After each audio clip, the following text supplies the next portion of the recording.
Ready हो जाए तो बोलिए। फिर जब 8 महीने तक जब मैं लेफ्टिनेंट की कमीशन लेने के बाद मेरी नौकरी हुई, तो मेरे कमांडेंट थे कर्नल केसी मिश्रा, विशिष्ट सेवा मेडल से सम्मानित। 8 महीने की मात्र मेरी नौकरी हुई थी लेफ्टिनेंट में, तब मुझे भारत सरकार से पहला सम्मान मिला। ऐसा तो नहीं था कि मैं बड़ा गोरा गारा था, ऐसा तो नहीं था कि मैं बड़ा हैंडसम था। आप समझ रहे हैं मेरी बात को? 3 अफसरों की ड्यूटी मैंने 8 महीना, मतलब एक लेफ्टिनेंट को उस समय तनख्वाह 8,000 10,000 मिलती थी, और उसके बाद 3 अफसरों की ड्यूटी एक आदमी कर रहा है, तो आप समझ सकते हैं। इसलिए भारत सरकार से पहला सम्मान मिला। उसके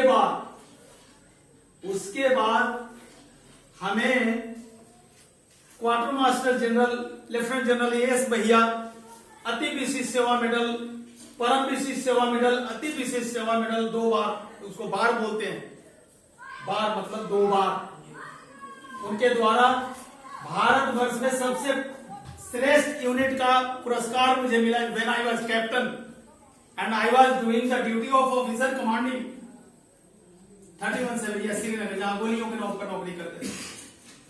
आज किसी ने पूछा, मेरे से नहीं हमारे साथी से, कि बोला कर्नल साहब उनको क्या वो गोली लगी? क्योंकि आप क्षेत्र में जाते हैं, जनता के प्रतिनिधि के रूप में जाते हैं, लोग मजाक नहीं करते हैं। मैं रहता तो उनकी जगह पर यह कहता कि श्रीमान मुझे वोट दीजिए या न दीजिए, उससे कोई लेना देना नहीं। कर्नल सुधीर कुमार सिंह विधायक बने या न बने, कोई लेना देना नहीं।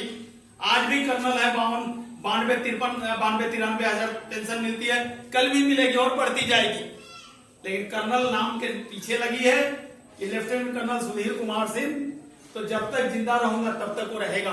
क्योंकि ये 31 साल 7 महीना 22 दिन की नौकरी का प्रमाण है। मेरी शादी आपके बगल में हो रखी है, आपके पंचायत के बगल में नरकटिया में। इस बभनगांवा से मेरी धरती का लगाव है, मेरा जुड़ाव है, इस सीतामढ़ी जिले से जुड़ाव है कि मैं ग्रेजुएशन में मात्र ऑनर्स का विद्यार्थी था तब मेरी शादी हो गई थी। हम भी आपके जैसे बेरोजगार नहीं कह सकते थे, बिना कारोबार के थे। बेरोजगार कहना शब्द अच्छा नहीं होता, बिना कारोबार के थे। और आपके यहाँ की जगत जननी माँ सीता जी, आशा सिंह मेरी जिंदगी में आई, और धूल माथे क्या बोलते हैं, इस धरती के धूल को माथे का चंदन बना दिया। मैं बड़े फख्र के साथ बोलता हूँ। मैंने आपको क्यों कहा है कि मैंने घास गढ़े, भैंस चलाए, हल चलाए, ये चलाए, वो चलाए? इसलिए कहा है कि एक इंसान जब ठान लेगा ना, कुछ भी कर सकता है।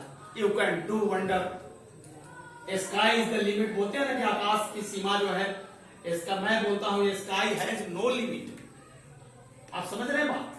ये गुरुजी जो सामने में बैठे हैं, मैं बहुत आदर करता हूं, चाहे कोई भी गुरु हो, कम से कम उनमें इतनी क्षमता तो है गुरु और मेंटर कहलाने लायक। इसका आप लोगों ने ध्यान रखना है।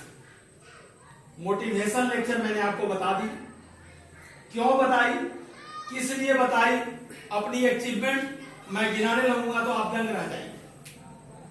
समय की गरिमा आप लोगों की कम रहती है, आप लोग विद्यार्थी हैं, इसलिए मैं इतना ही कहूंगा कि अगर आज के डेट में, आज की तारीख में भी कर्नल सुधीर कुमार सिंह को लगाया जाए कि जाइए साहब गड्ढा खोदिए, तब मैं वहां भी कोशिश करूंगा कि गड्ढा खोदने में आप लोगों से आगे निकलने की कोशिश करूं, फर्स्ट आऊं। आपका जुनून ये होना चाहिए। कुछ लोग बोलते हैं कि पैरवी करिए, सिफारिश करिए। पैरवी सिफारिश से कोई नौकरी आज आपको नहीं मिलने वाली है। मैं उस मुद्दे पर आता हूं, आपको बताऊंगा।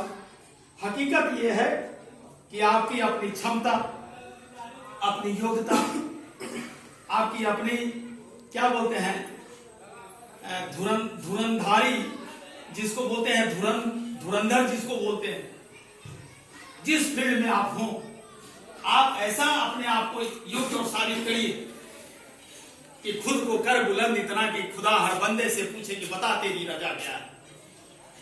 और वैसे नहीं कि हमने तो उनकी आद में रो रो कर आंसुओं से टप भर दिया और वो ऐसे बेवफा निकले कि आए और नहा के चल दी।